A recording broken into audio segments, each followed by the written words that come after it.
기도해 주시길 바랍니다. 우리 건강한 우리 아이가 잘 태어날 수 있도록. 어떤 그 자매가 있었는데요.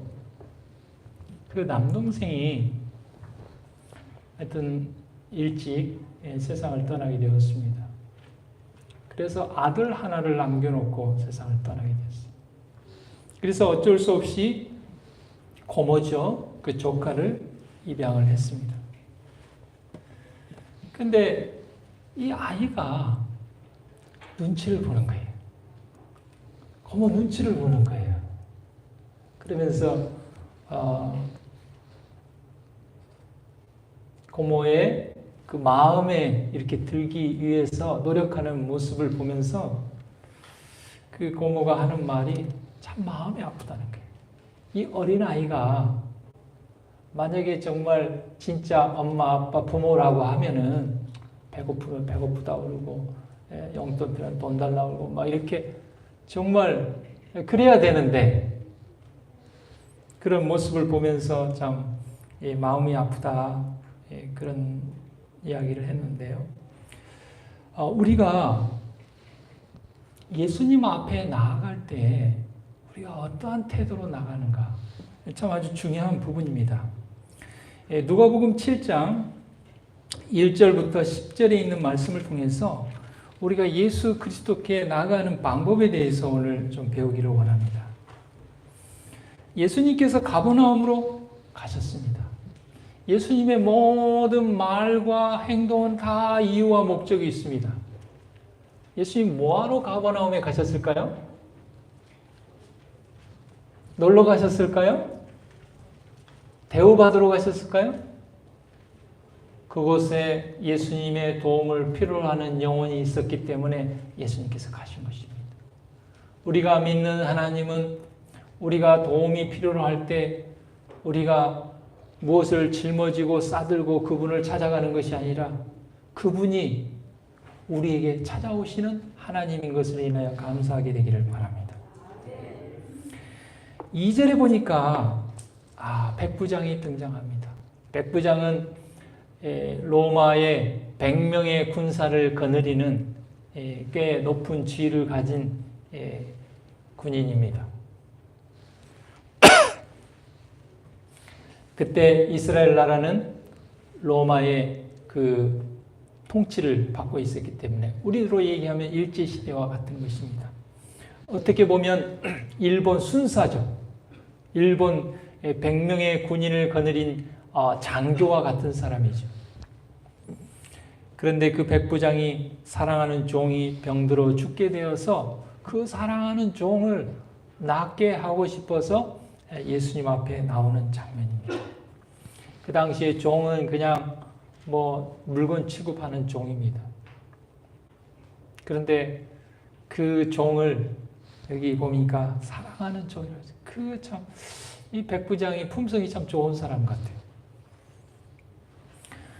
그러나 그는 예수의 소문을 듣고 그 사랑하는 종을 고쳐보고자 직접 가지 못하고 유대인 장로들을 보냅니다.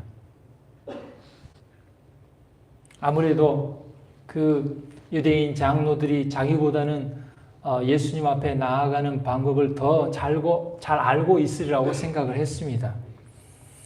4절에 보니까 그들이 예수 앞에 나와서 이렇게 얘기합니다. 예수님, 이 백부장의 부탁은 꼭 들어주셔야 됩니다. 왜냐하면요, 2가지 이유 때문에 그렇습니다. 첫 번째, 이 사람이 우리 민족을 사랑했습니다. 그 말은 뭐냐면은, 로마 나라가 지배국임에도 불구하고 이 유대인들이 안식일을 지키고 예배 드릴 수 있도록 이 백부장이 배려를 해줬다는 거예요. 그러니까 너무 고맙고 감사한 것이죠. 뿐만 아니라 회당을 지어준 거예요. 교회를 지어줬어요. 그러니까 예수님, 이 사람 부탁은 꼭 들어주셔야 됩니다. 그렇게 얘기했어요. 자, 그럼 반대로 생각해 보십시다. 만약에 이 백부장이 예배도 못 드리게 핍박을 하고 회당을 지어주는 건 고사하고 있는 예배당도 허물고 그랬다고 생각해 보세요. 그러면 이 유대 장로들이 그 백부장의 부탁을 예수님께 가서 부탁했을까요? 안 했을까요? 예수님, 이 사람은요, 우리 예배도 못 드리게 하고요, 회당도 허물고요, 아주 그냥 천벌을 내려주십시오. 그랬을 것입니다. 그들은 예수님 앞에 나아가는 방법을 정말 잘 알 수 있는 사람이었지만 그들은 그들의 공로와 그들의 행함으로 예수 앞에 나아갈 수 있다고 그렇게 생각했습니다. 반면에 이 백부장은요, 6절에 보면 주께서 내 집에 들어오심을 나는 감당치 못하겠습니다. 이 백부장은 충분히 예수님이 자기 집에 찾아와서 그 종의 머리에 손을 얹고 기도하고 안수해서 치료해줘 당당히 주장할 수 있었어요. 내가 유대인들을 위해서 그들이 예배 드릴 수 있게 했고 회당을 지어줬고 그들에게 수많은 배려를 해줬는데 내 종 하나 예수님 와서 살려주지 못하겠습니까? 하고 그의 공로를 예수님 앞에 제시할 수 있었습니다. 그러나 그는 한마디도 한터럭도 그의 공로를 예수님 앞에 제시하지 않았습니다. 다만 예수님이 우리 집에 오시면 나는 감당할 수 없습니다. 그렇게 고백했습니다. 그럼에도 예수님께서 그 종의 집에, 백부장의 집에 가서 그 하인을 낫게 해 주려고 할 때에 7절에 그냥 말씀만 해 주십시오. 예수님 말씀만으로도 하인이 나을 수 있습니다. 그렇게 얘기했습니다. 여러분, 우리가 예수님의 은총을 얻기 위하여 어떻게 접근해야 하는가? 우리가 만약에 이 유대인 장로들처럼 내가 예수님 앞에 갈 수 있는 합당한 이유와 조건들이 있다. 내가 신앙을 몇 년을 했고, 내가 집사 직분을 받았고, 내가 하나님께 봉사하고 헌신한 것이 얼마인데, 그 공로를 가지고 예수님 앞에 나아가고, 그 공로 때문에 예수님이 나의 기도를 들어주시고 나를 구원하시고 나에게 축복해 주신다고 그렇게 생각한다면 굉장히 위험한 신앙입니다. 그것을 바울은 거짓 복음이라고 그랬어요. 반대로 한번 생각해 보세요. 그러면 내가 하나님 앞에 안식일도 빠지고 하나님께 봉사하고 헌신한 것도 없고 죄진 것이 많으면 예수님 앞에 나가겠습니까? 못 나가죠. 내가 이렇게 죄인인데 내가 어떻게 예수님 앞에 나가? 예수님이 나가봐야 예수님이 내 기도도 들어주시지 않을 건데. 내가 이렇게 질병에 걸린 것은 내가 하나님께 잘못했기 때문에 하나님께 나에게 벌을 주신 거야. 내 사업이 안 되는 것은 내가 뭔가 하나님께 잘못해서 그런 거야. 아주 위험한 신앙. 반면에 이 백부장은 정말 자기 자신을 감당치 못한 예수님 앞에 나아가기에는 전혀 무가치하다고 생각했어요. 근데 우리 인간적으로 생각하면 얼마나 참 대단한 사람입니까? 그렇죠? 정복국가의 군인인데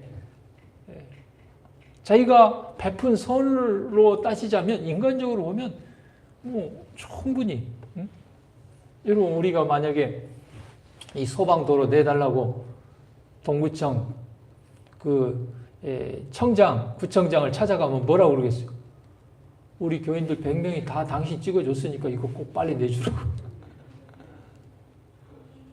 얼마든지 우리가 그 사람에게 베푼 그 공로를 가지고 세상은 이야기합니다. 그런데 그런 경험과 그런 생각과 신념과 사상이 꽉 차 있는 우리가 하나님 앞에 나아갈 때도 어때요? 그런 생각을 가지고. 그래서 사업도 잘 되고 건강하고 자녀도 잘 되고 그러면 어때? 그렇지. 그 집사님이 그렇게 지난번에 건축금도 많이 내고 막 그렇게 헌금도 많이 됐으니 하나님께 축복해 주셨어요. 좀 잘못되면 어때? 보니까 안식일도 빠지고 막 좀 그러시더니 그랬어. 굉장히 위험합니다. 유대의 지도자들은 복음의 정신에서 완전히 동떨어져 있었다 그랬습니다. 그들은 하나님의 긍휼하심을 요구할 수 있는 우리의 자격은 오로지 우리의 큰 필요뿐이라는 것을 깨닫지 못했습니다. 그 계시록 3장에 눈먼 자라고 표현해요. 눈이 멀었다고. 영적인 눈이 먼 거예요. 하나님이 어떤 분인지 제대로 알지 못한 것이죠. 그들은 스스로 의롭다고 생각했기 때문에 백부장이 우리 민족에게 보여준 그 호의를 인해서 추천했다는 거예요. 그러니까 그 호의가 없었으면 추천 안 했다는 뜻이에요.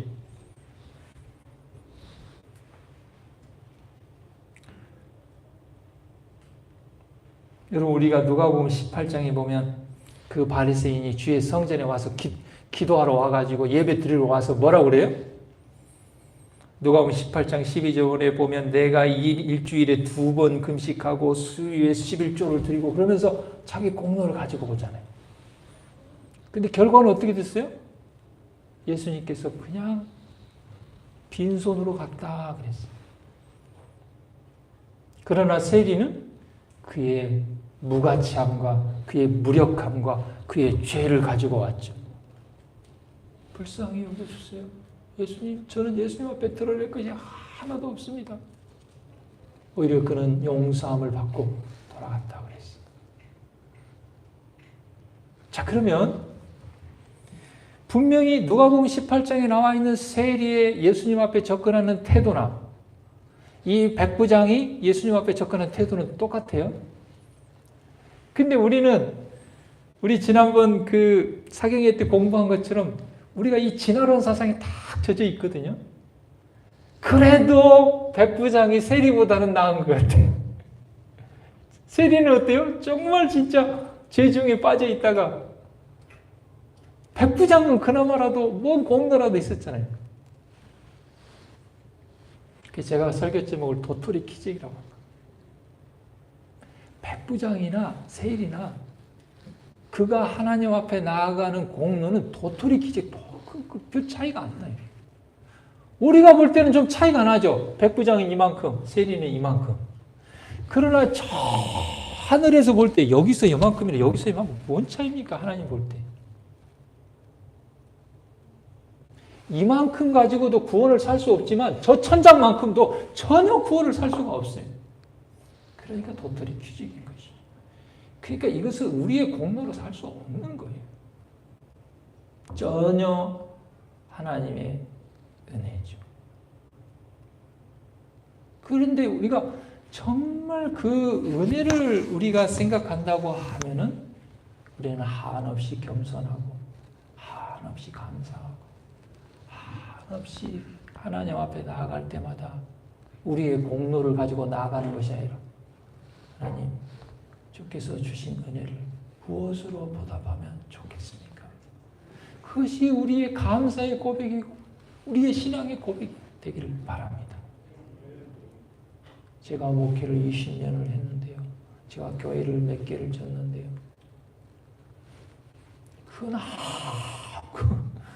구원을 그것은 살 수가 없는 거예요.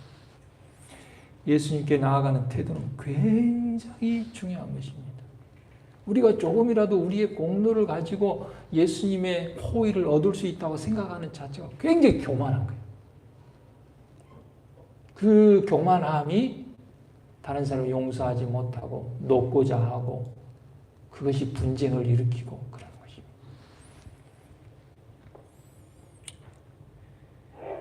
이 백부장은 자신의 선함에 의뢰하지 않았다.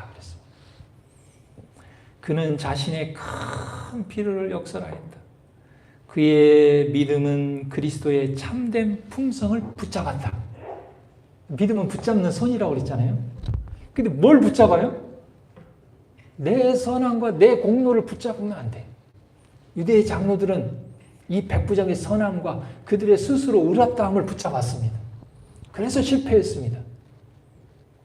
하나님께서 오늘 백부장의 믿음을 통해서 우리에게 말씀하십니다.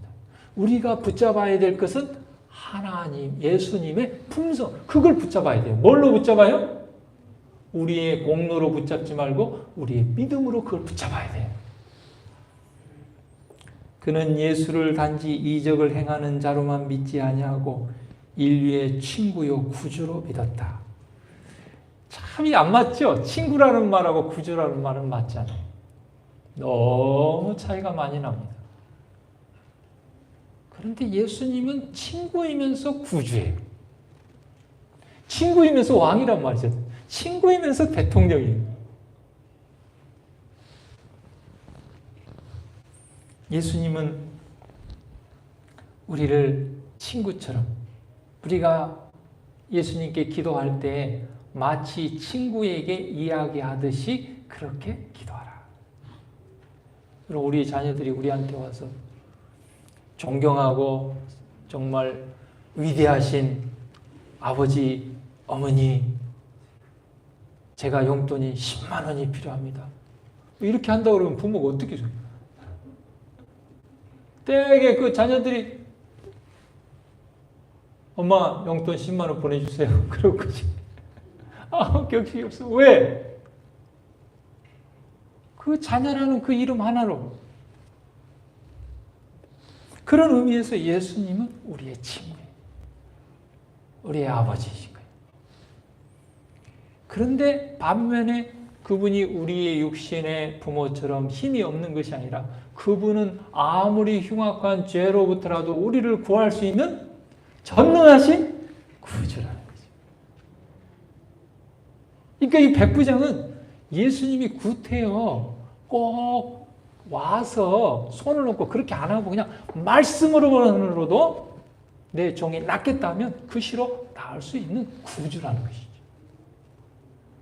아무 공로 없이 그분 앞에 가까이 갈 수 있는 친구이면서 오직 말씀의 능력으로 우리의 문제를 해결할 수 있는 구주라는 것이죠.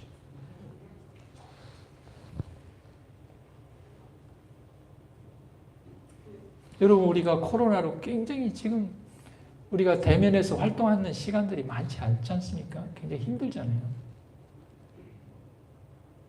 그렇다고 해서 하나님의 능력과 예수님의 은혜가 약합니까?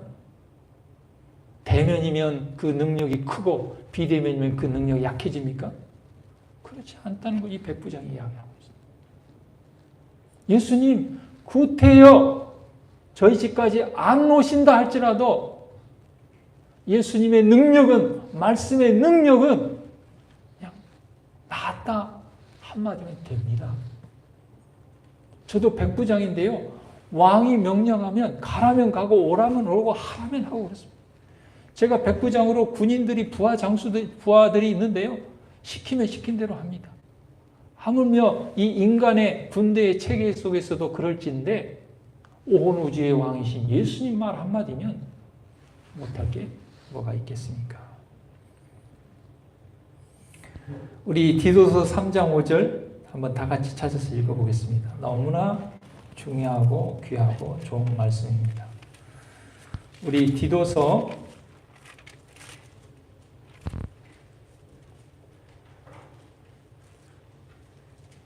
3장 5절.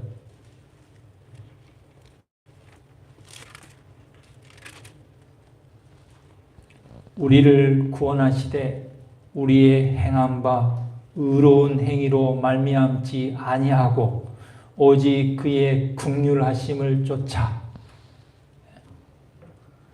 명백한 이 말씀이 무수하게 있습니다.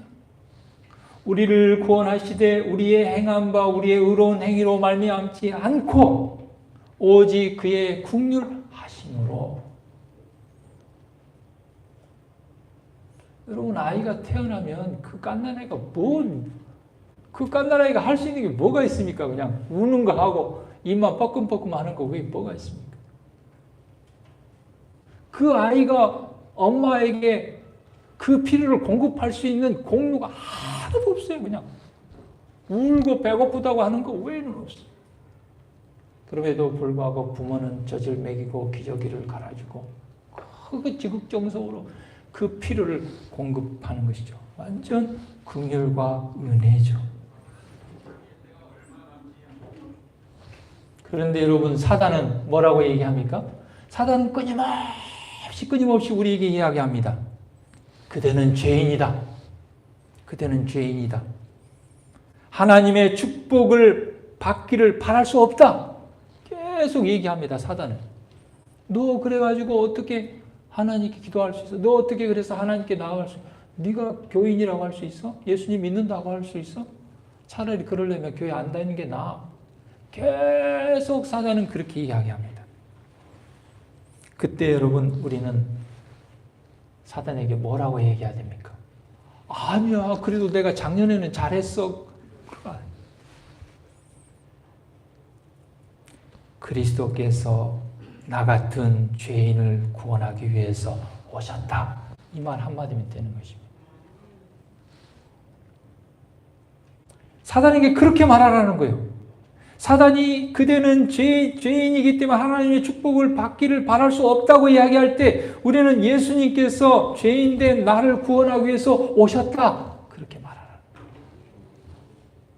우리는 하나님께 추천할 만한 것은 아무것도 갖고 있지 못하나 솔직히 우리 생각으로는 갖고 있죠. 있어요. 근데 그것이 도토리 기적이라니까요.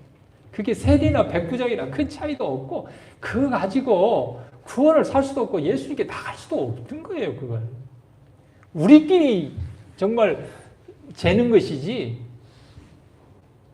하나님께 볼 때는 전혀 그것은 우리가 현재 그리고 항상 말할 수 있는 간구는 예수의 구원하시는 능력을 필요로 하게 만드는 우리의 전혀 무력한 상태에 대한 간구다.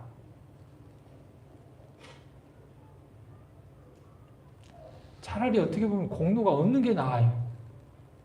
그러면 세리처럼 하나님 저는 무한한 죄인입니다. 하나님의 은혜가 아니구나. 아무것도 할 수 없습니다. 그럴 텐데 백부장같이 공로라도 조금 있으면 그거 가지고 어때요? 해보려고 그러지. 하나님 그런 분입니까? 교회 좀 지어주고 그 유대인들 그 예배 보도록 좀 배려 좀 했다고 그것 때문에 그들의 죄를 용서해주고 그들에게 축복하고 그들의 기도를 들어주는 그런 째째한 하나님입니까? 하나님 우리와 같은 성정을 가진 하나님입니까? 그렇죠. 우리가 그런 이기적인 마음을 가지고 그런 관념을 가지고 있으니까 하나님을 그런 하나님으로 바라보는 거예요. 그렇지 않다는 것이. 그러니까 유대인 장로조차도 하나님을 그렇게 바라봤는데 이방인 백부장이 하나님의 품성을 제대로 드러내니까 예수님이 뭐라고 그랬어요? 참으로 놀랍다. 이런 놀랄만한 믿음을 이스라엘 백성 중에서도 보지 못했다 말씀하시죠. 우리는 모든 자기 의뢰심을 버림으로 갈바리의 십자가를 바라보고 이렇게 말할 수 있다. 내 손에는 가지고 갈 아무 대가도 없습니다. 다만 주의 십자가에 매달릴 뿐입니다. 한번 같이 고백해 보겠습니다. 한번 따라서 해보십시오. 내 손에는 가지고 갈 아무 대가도 없습니다. 다만 주의 십자가에 매달릴 뿐입니다. 우리의 매일의 고백이 이런 고백이 되기를 간절히 바랍니다. 정말 이방인 백부장이 아브라함의 자손들이 눈이 멀어서 보지 못했던 그 진리, 여러분 진리란 게 뭡니까? 진리는 바로 디도서 3장 5절 말씀이 진리입니다. 우리를 구원하시되 우리의 행한 바 의로운 행위로 말미암지 아니하고 오직 그의 긍휼하심을 쫓아 중생의 씻음과 성령의 새롭게 하심으로 하셨다는 거예요.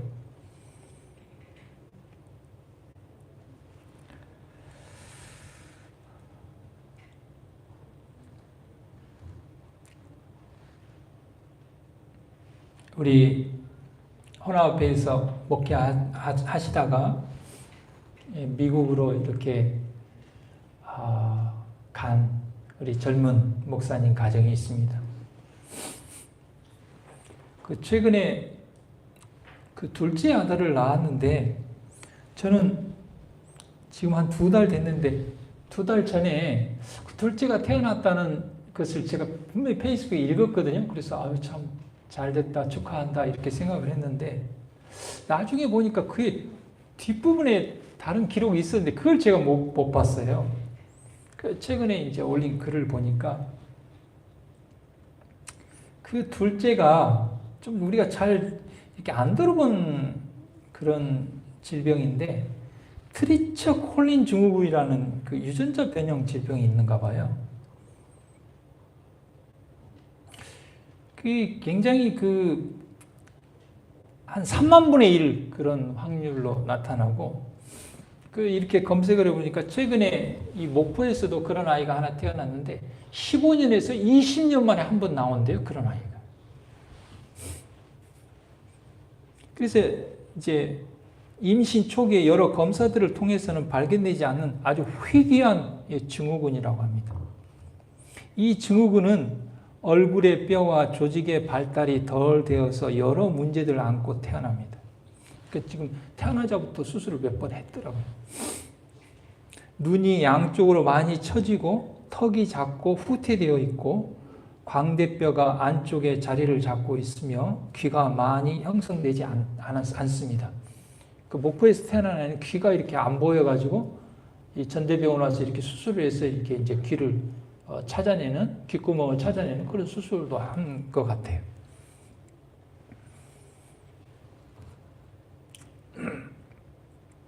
그 아이 이름을 이룬이라고 졌는데 이룬이는 귓구멍이 보이지 않아 더 자세한 검사가 필요한 상황입니다. 이제 태어났을 때 이 기록에 그래가 스탠포드 그 아주 그 큰 병원에 가서 이렇게 몇 차례 수술을 하고 그렇게 했는데.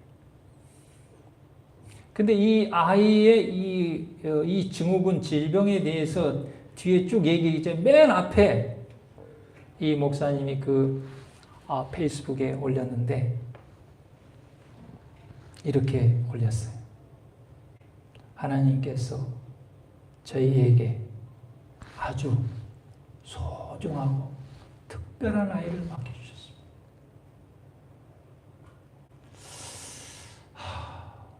여러분 요한복음 9장에 보면 나면서부터 소경된 사람이 지나갈 때 제자들이 예수님께 누구의 잘못으로 이 아이가 태어났습니까? 예수님께서 부모의 잘못도 아니요 자기의 잘못도 아니요 하나님의 하시는 일을 나타내려 하심이라 그랬잖아요.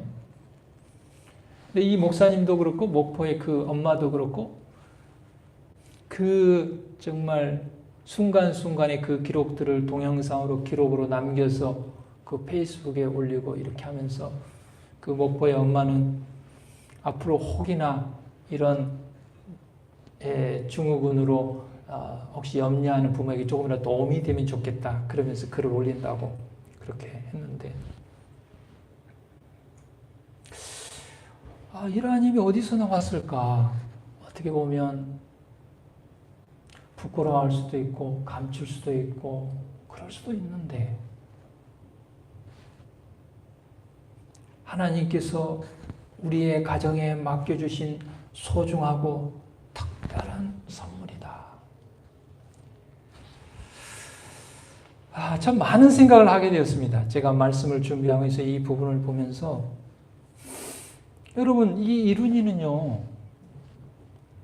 정상적으로 태어나도 정말 부모에게 사랑을 받을 수 있는 공로가 전혀 없을 텐데 거기에서 정말 더 힘들고 어려운 아이로 태어났어요.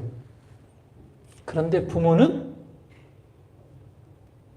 소중하고 특별하다고 이야기하고 있고 그 아이를 양육하고 키우기 위해서 무한한 사랑과 정성과 기도를 통해서 그렇게. 여러분, 우리는 하나님 앞에 이 이룬이와 다를 바가 뭐가 있습니까? 우리는 태어나서부터 정말 시편 51편에 얘기한 것처럼 우리는 태어나서부터 뭐예요? 악으로 기우는 성향을 가지고 태어났어요. 죄악 중에 출생했습니다. 그리고 순간순간 우리도 모르게 우리의 이기적인 마음과 생각이 벌써 나옵니다. 그런데 우리를 하나님께서 소중하고 특별하게 여긴다고. 여러분, 우리가 감사하지 못할 것이 무엇이 있겠습니까?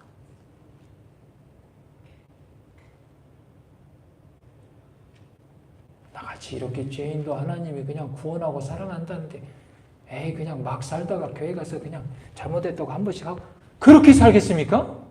그것은 하나님의 구원을 아주 값싸게 여긴 것이죠. 이룬이가 자라서 부모가 그 이룬이를 위해서 기록한 기록들을 쭉 보면서, 이 아이가 부모에 대해서 어떻게 생각하겠습니까? 이렇게 힘들고 어려운 아이를 향하여 엄마 아빠가 지극한 사랑과 정성으로 그를 어찌됐건 이 세상에서 생존하도록 한 그 사랑을 생각할 때 그가 어떤 태도로 살고 어떤 삶을 살겠습니까? 그 백부장이 어떤 삶을 살겠습니까? 누가복음 18장의 그 세리가 어떤 삶을 살겠습니까? 십자가의 강도가 어떤 삶을 살겠습니까? 11시에 포도원에 들어와서 하루 품삯을 받은 그 품꾼이 그 은혜와 구원을 받고 어떠한 삶을 살겠습니까? 오늘 이 백부장의 믿음을 통하여 하나님께서 우리에게 말씀하고 계십니다. 우리의 구원은 우리의 행한 바 의로운 행위로 말미암지 아니하고 그의 긍휼하심을 쫓아 받았다. 그러니까 여러분, 우리 같아요, 욕심이에요. 우리가 아이를 향해서도 정말 욕심이죠. 건강하게 이렇게 잘 생활하는 것만으로도 감사한데 공부를 더 잘하냐 못하냐, 말을 잘 듣냐 못하냐, 우리가 그러잖아요. 만약에 우리가 우리 자녀를 취급하듯이 하나님께서 우리를 취급한다면 우리는 100번도 더 죽고 말았을 거예요. 하나님께서 우리에게 베푸신 긍휼을 기억하게 되기를 바랍니다. 그 긍휼하심으로 우리가 하나님 앞에 나아가고 나 외에 다른 사람을 대할 때 예수님이 나를 대해 주신 것처럼 그렇게 이웃에게